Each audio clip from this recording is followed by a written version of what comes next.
Many organizations are moving to the cloud and will continue to do so, right? So we're actually not going back, right? Cloud implementations enable organizations to reduce expenses and also provide data security in some cases as well. Now, threat actors know these, and they are actually definitely targeting cloud environments on a daily basis. Cloud computing delivers different types of services and applications over the internet, and these services enable many organizations to use software and hardware managed by third parties like Google, Amazon, Microsoft, DigitalOcean, Rackspace, and many others. Right? Now, one of the best cloud computing reference architecture is the one provided by the NIST Special Publication 500-292. Now, NIST includes a diagram that identifies the major actors, their activities, and functions in the cloud, in the cloud computing arena, right?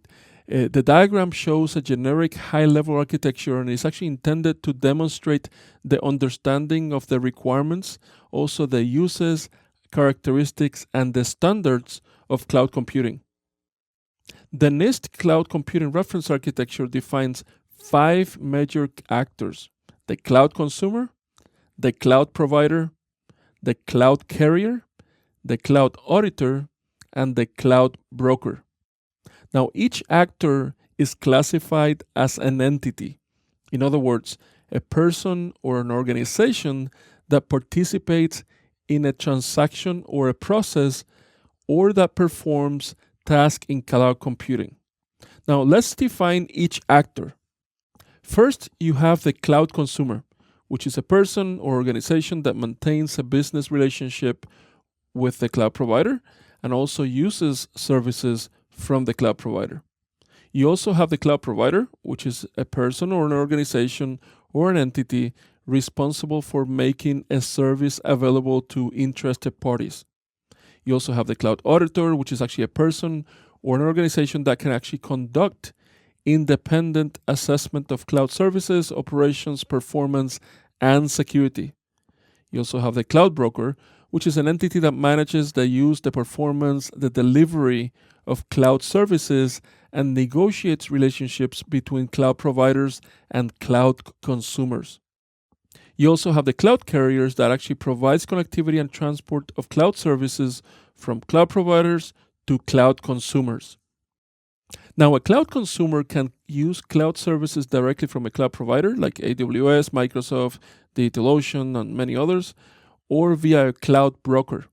Now, a cloud auditor conducts independent audits and may contact the other, entities to collect necessary information. Now, there are also different cloud deployment models: public cloud, private cloud, community cloud, or hybrid cloud. And basically, a public cloud is whenever the infrastructure and the computing resources are sold to general public over the public network. So in other words, over the internet. A public cloud is actually an organization selling cloud services and serves a very diverse pool of clients, from startups to individuals to large organizations and enterprises. Now, a private cloud is whenever you host your own cloud environment, or you actually have your own data center that you can actually host all your services in-house, right?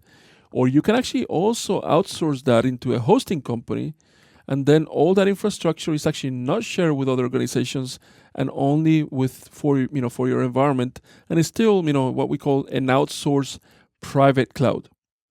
Now, NIST also defines a concept called a community cloud, and basically that's a cloud that serves a group of consumers which have shared objectives.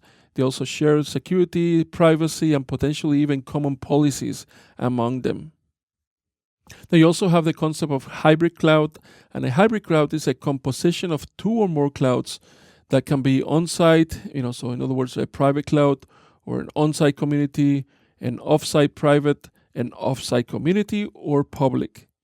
Now, there's also the concept of service orchestration, and that's actually the composition of system components to actually support the cloud providers and their activities for that cloud provider in order for them to provide cloud services to their consumers.